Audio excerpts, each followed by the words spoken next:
Nous sommes les continuateurs d'une longue histoire, affirmait Mgr Lustiger en 1981 à ses prêtres, en se référant, je le cite, à tout ce qui a été espéré, entrepris, accompli depuis le cardinal Verdier, que les plus anciens prêtres de cette rencontre avaient connu. Alors ces réalités, ajoutait Mgr Lustiger, restent présentes actuellement dans les choix et dans l'expérience humaine qui sont les nôtres. Mgr Lustiger se posait ainsi comme archevêque de Paris. Alors pour mesurer la portée de son épiscopat, et notamment de son épiscopat parisien, on pourrait le comparer avec celui de ses proches prédécesseurs, en remontant, comme il l'a fait, jusqu'au cardinal Verdier. Alors cardinal Verdier, c'est aussi un tournant dans l'histoire de l'Église de France et de l'histoire de l'Église de Paris, puisqu'il est nommé en 1929. C'est l'époque de l'annonciature de Mgr Maglione, et c'est le basculement en fait d'une génération épiscopale qui était marquée notamment par un certain nombre de crises, dont l'Action française, à une nouvelle génération d'évêques et d'archevêques de Paris. Alors, tout en tenant compte de la conjoncture de chaque épiscopat, ces rapprochements invitent à se demander si le cardinal Lustiger, en tant qu'archevêque de Paris, apparaît dans la continuité de ses prédécesseurs, ou bien s'il s'en distingue par ses orientations pastorales et théologiques, sa manière de gouverner ou ses relations avec ses diocésains, son clergé et les autres évêques. On étudiera ces questions à travers 3 points, la succession épiscopale à Paris, puis le rôle des archevêques ad intra et enfin leur rôle ad extra. Alors, premier point, la succession épiscopale à Paris, et j'allais de 1929 à 2005, en commençant par un portrait collectif des archevêques de Paris. De 1929 à 2005, 6 archevêques se sont succédés, les cardinaux Verdier, Suard, Felletin, Veuillot, Marty et Lustiger. Pour 3 d'entre eux, c'est le 3e siège épiscopal et c'est même le 4e pour Felletin. Ceux-là sont évêques depuis 12 ans au moins, 22 même pour Felletin, mais pour Mgr Veuillot et Mgr Lustiger, une seule expérience diocésaine de courte durée pour l'un à Angers et pour l'autre à Orléans a précédé l'arrivée à Paris, quoique Mgr Veuillot a d'abord été coadjuteur pendant 5 ans à Paris. Quant à Verdier, il n'avait jamais été évêque auparavant. Les transferts de Reims de Messeigneurs Suard et Marty font suite au décès subi ou prématuré du titulaire. Le siège parisien arrive en fin de parcours, d'où des nominations tardives, autour de 65 ans, sauf pour Mgr Veuillot et Mgr Lustiger qui sont promus vers 55 ans.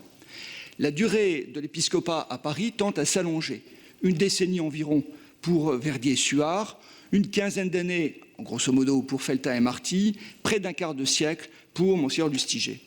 La durée permet de mettre en œuvre des orientations, même si finalement, Mgr Suard a initié un grand renouvellement pastoral en moins de 9 ans. La moitié de ces cardinaux connaissaient peu la capitale auparavant, sauf Mgr Verdier, qui avait été nommé peu de temps auparavant membre du conseil de vigilance du diocèse, Mgr Veuillot et surtout Mgr Lustiger, qui étaient des prêtres parisiens. Pour les 2 tiers, ce sont des provinciaux et même des ruraux. En cela, ils ressemblent à une partie de leurs diocésains qui ne sont pas nés à Paris. Professeurs de séminaire, je pense à Verdier ou Suard, membres de la curie, Veuillot, ils n'ont pas toujours eu une grande expérience pastorale de terrain. Seuls ont été curés Felletin et Marty et à la campagne et Mgr Lustiger en ville.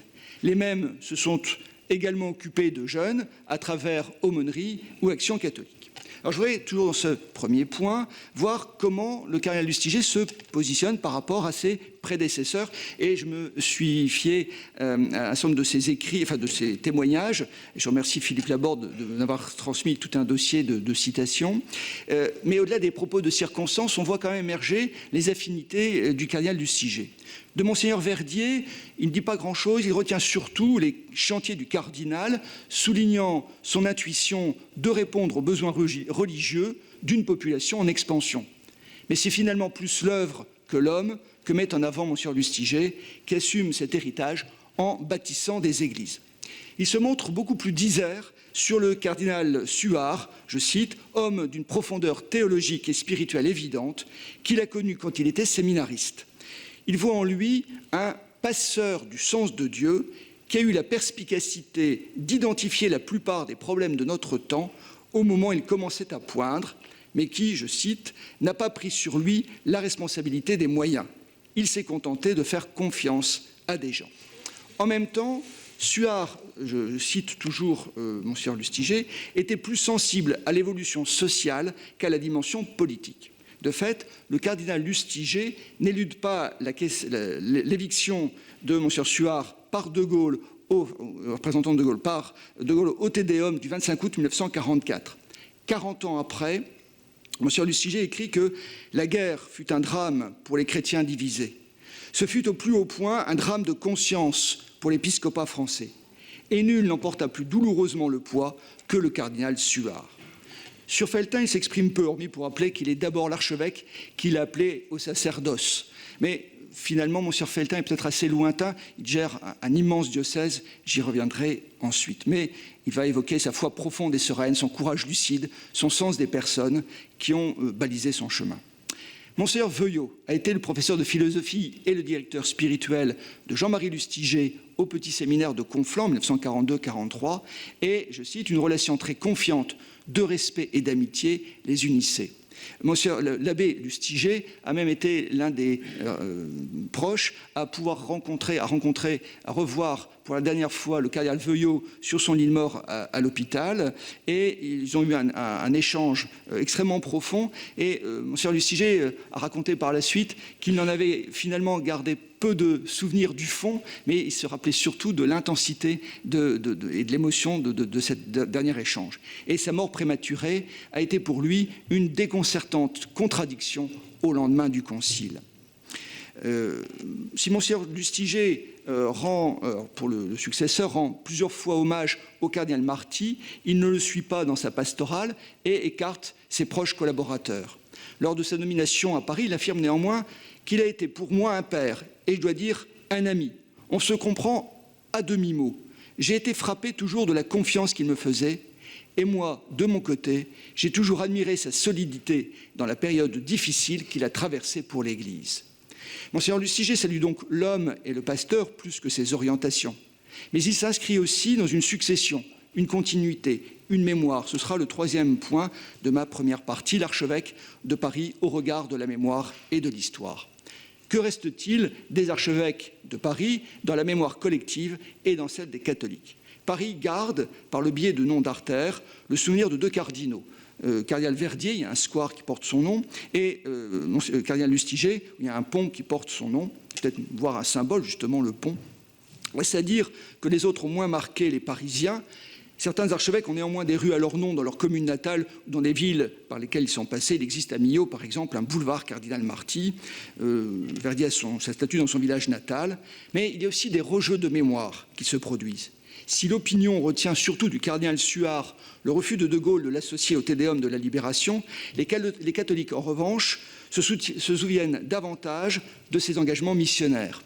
Sa situation d'archevêque de Paris, à un moment sensible, a suscité des critiques dans la capitale, mais il n'en va pas de même ailleurs. Laval, où il était professeur de séminaire, Reims, dont il était archevêque, ont chacune donné son nom à une artère. Autre élément pour étudier les archevêques au regard de la mémoire et de l'histoire, sont les biographies dont ils ont fait l'objet, qui permettent de les resituer dans l'histoire religieuse de la France. 8 biographies pour Lustiger, 6 pour Marty, 3 pour Suard et Verdier. Felletin n'a pas encore eu son biographe, malgré son long épiscopat. Ça pourrait être d'ailleurs l'objet de nouvelles recherches. Mais en tous les cas, cela renvoie aussi à l'image de leur action ad intra. Deuxième point, deuxième partie, les archevêques de Paris ad intra, le diocèse et l'Église. Alors première sous-partie, l'archevêque et son Église diocésaine. Au regard des 3 fonctions épiscopales selon Lumen Gentium, l'enseignement, la sanctification des fidèles et le gouvernement, les archevêques ont des préoccupations récurrentes au XXe siècle. La première est de répondre aux besoins religieux d'une population croissante, notamment en banlieue, pour laquelle il faut des églises et des paroisses, d'où les chantiers du cardinal, créés en 1931. Les conceptions en matière de paroisses diffèrent. Monseigneur Felletin et Monseigneur Veuillot n'y touchent pratiquement pas. Le cardinal Marty confie à certaines d'entre elles des responsabilités spécifiques liées à leur sensibilité culturelle. En 1975, par exemple, Saint-Méry anime un centre pastoral des Halles Beaubourg. Le cardinal Lustiger revient à une conception plus classique, insistant sur la proximité de la paroisse avec le peuple territorial. Un second souci porte sur le recrutement et la formation du clergé. J'embauche, disait le cardinal Marty en 1978. Le sulpicien Verdier, Suard, ancien professeur de séminaire, se préoccupait déjà des vocations. Il s'agit aussi d'améliorer la formation des prêtres. Verdier a voulu que davantage de prêtres aient une formation universitaire, notamment à l'Institut catholique. On sait les réalisations du cardinal Lustiger avec la Maison Saint-Augustin ou le Studium Notre-Dame. Mais accaparés par de multiples charges, les archevêques, finalement, rencontraient assez peu leurs séminaristes et leurs très nombreux prêtres jusque dans les années 1960.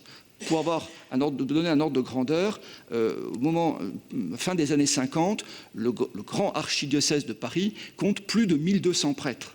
Et donc, il est difficile, évidemment, pour l'archevêque de pouvoir tous les rencontrer. Et il y a plusieurs dizaines de séminaristes, et même plus d'une centaine de séminaristes, à ici les Moulineaux.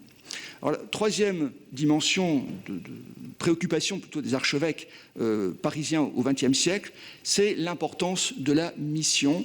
Importance de la mission qui est née d'une prise de conscience, celle de la déchristianisation. Et de ce point de vue-là, le nom du cardinal Suard se détache particulièrement avec l'institution des missions de France et de Paris et ses grandes lettres pastorales des années 40.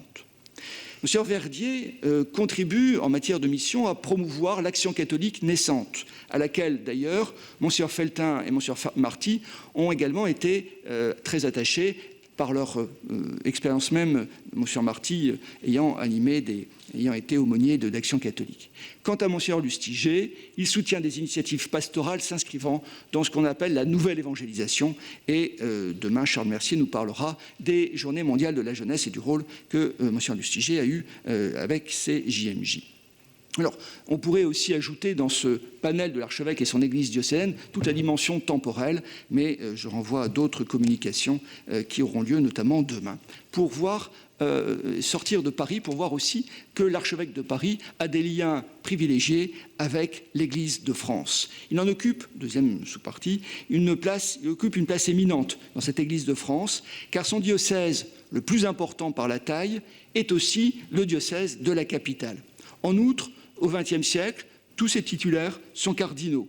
L'importance de ce siège, et donc de celui qui le détient, relève à la fois d'un registre institutionnel, symbolique et personnel.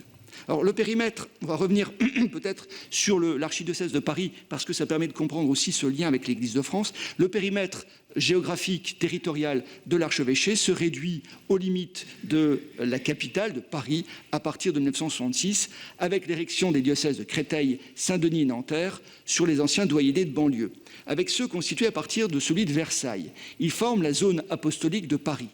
L'archevêque, qui est également métropolitain de la province ecclésiastique, collabore donc avec ses voisins dans un contexte conciliaire de collégialité épiscopale.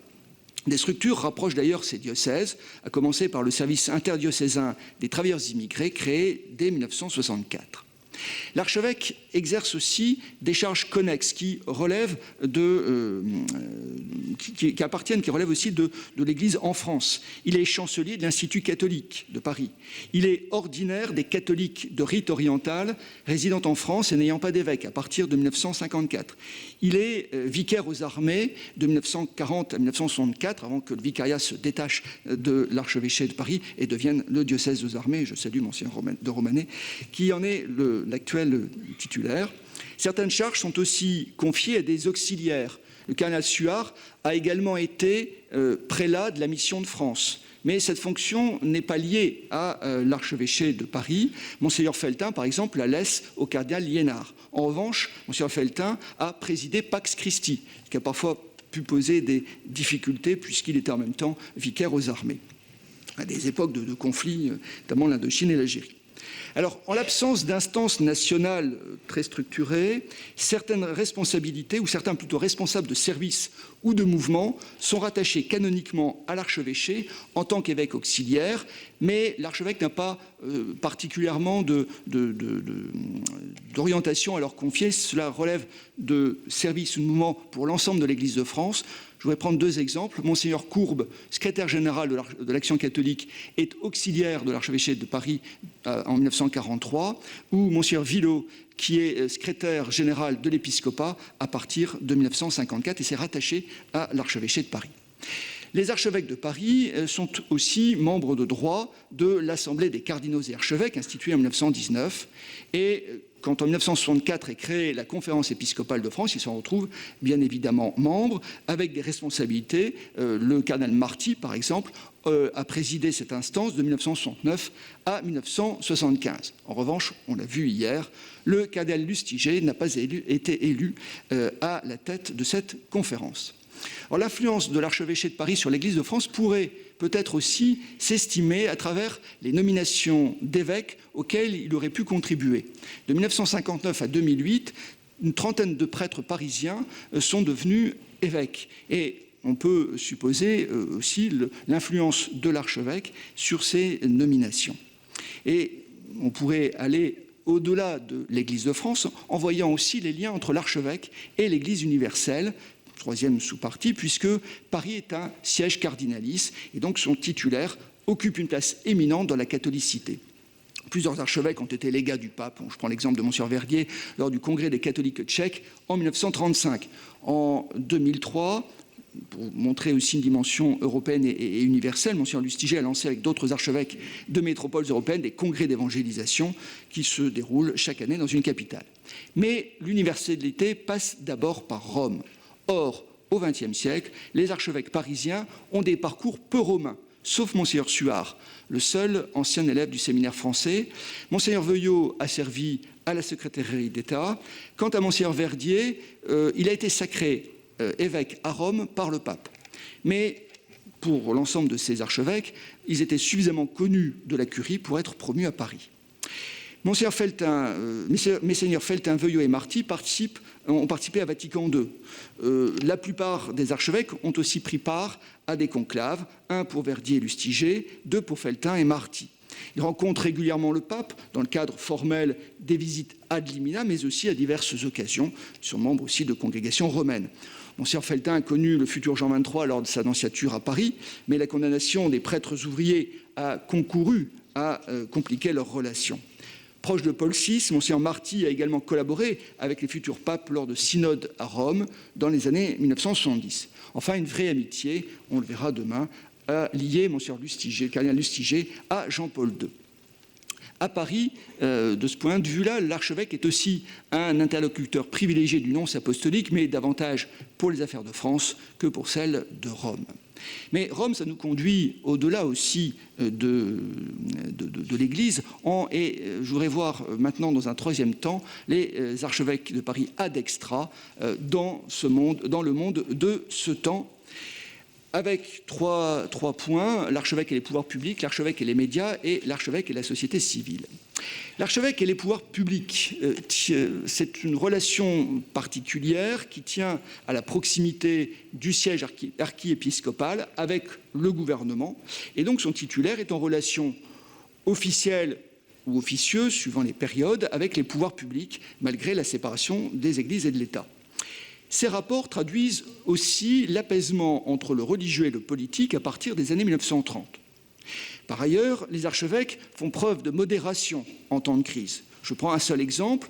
Dans son appel de Montmartre, en plein front populaire, le cardinal Verdier appelle à la paix sociale, je cite, et à sacrifier nos rancœurs, nos préférences politiques ou sociales, et dans une certaine mesure, nos intérêts eux-mêmes.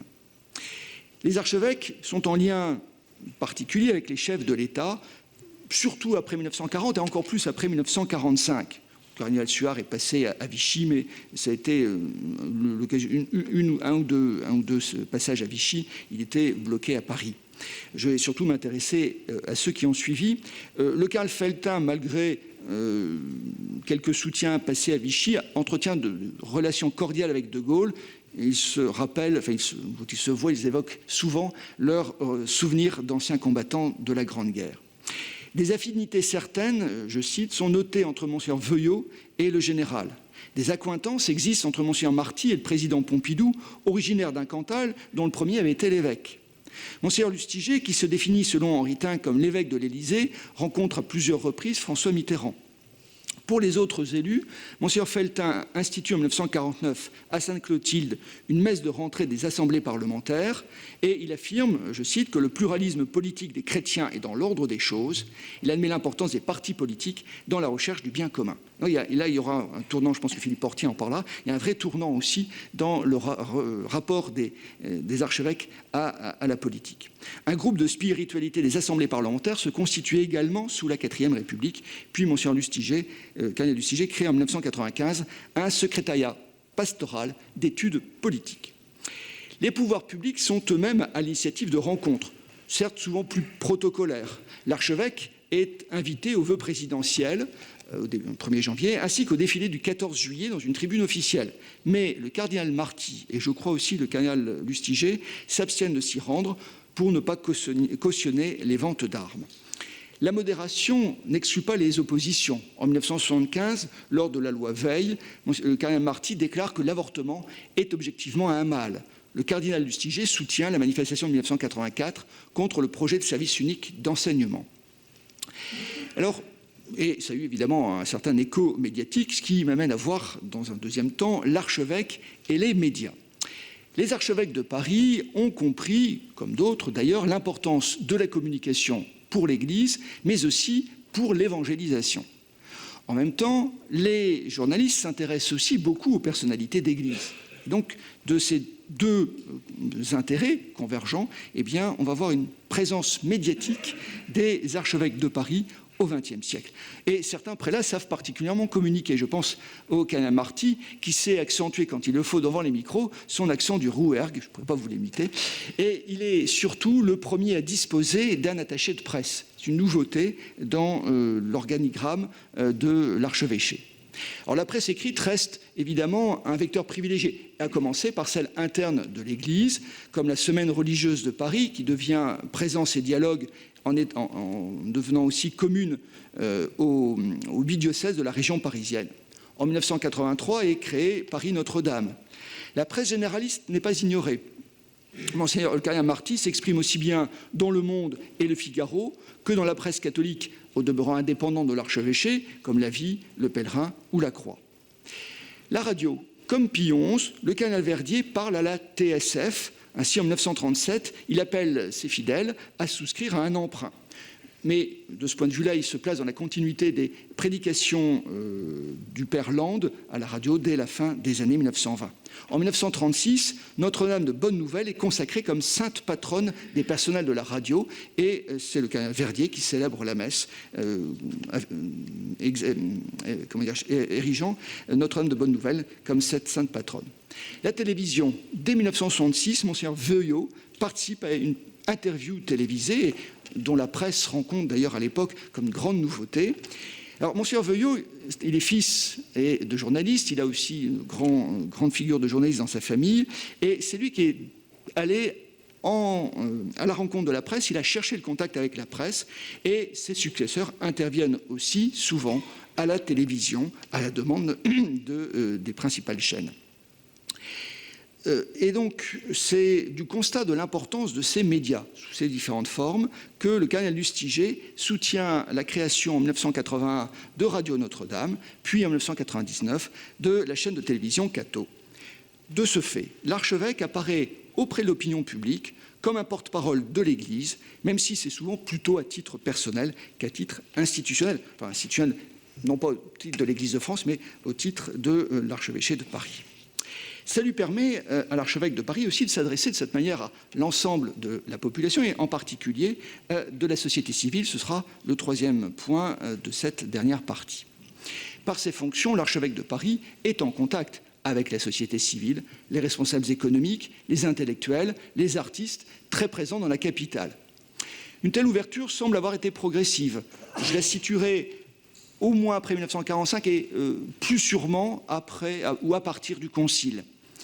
Les archevêques s'occupaient d'abord de leurs diocésains dans une logique ecclésiale de la societas perfectas, mais aussi s'intéressaient aux masses à conquérir. C'est donc à partir de Vatican II surtout qu'ils vont se tourner vers le monde de ce temps à des fins de connaissances réciproques, mais aussi d'évangélisation. Ces contacts sont souvent informels. et repose sur des intermédiaires, dont les catholiques de cette société civile. Je pense notamment à ceux du Centre français du patronat chrétien pour les milieux économiques ou du Centre catholique des intellectuels français, dont Claire Guyot nous parlera demain. Le cardinal Lustiger a aussi gardé des relations avec d'anciens étudiants du Centre Richelieu, dont certains sont devenus des intellectuels de renom. La reconnaissance de la société civile vient au retour. On vient d'exposer l'élection et l'entrée du cardinal Lustiger à l'Académie française. Et je crois, vous disiez que c'était le 3e archevêque de Paris à y faire son entrée. Donc c'est quand même, voilà une particularité, une spécificité du cardinal Lustiger, pas réservée à tous les archevêques de Paris. La Légion d'honneur, également conférée à l'archevêque de Paris, entre dans ce processus de reconnaissance symbolique. Presque tous l'ont reçu, sauf le cardinal Lustiger, qui a refusé la proposition de la lui faire remettre. Cette distinction veut honorer l'Église, mais aussi le rôle de l'archevêque. Le cardinal Felletin se reçoit le grand cordon de Grand Croix de la Légion d'honneur des mains du général de Gaulle en 1967. Il vient juste de quitter l'archevêché de Paris, mais il reste une grande figure de l'Église, et c'est de Gaulle qui le décore. Autre exemple, plus ancien, en 1935, l'ambassadeur près le Saint-Siège demande la promotion du cardinal Verdier comme officier avant un congrès catholique qui devait se tenir à Prague. Selon l'ambassadeur, je cite, « Le rayonnement extérieur de la France bénéficie du prestige et du mérite du cardinal, qui en fait participait déjà à plusieurs rencontres internationales. » Alors pour conclure sur un petit peu ce profil de l'archevêque de Paris au XXe siècle, à l'évidence, ses origines, sa personnalité, son histoire personnelle, ses orientations pastorales, spirituelles et ecclésiales distinguent le cardinal Lustiger de ses prédécesseurs.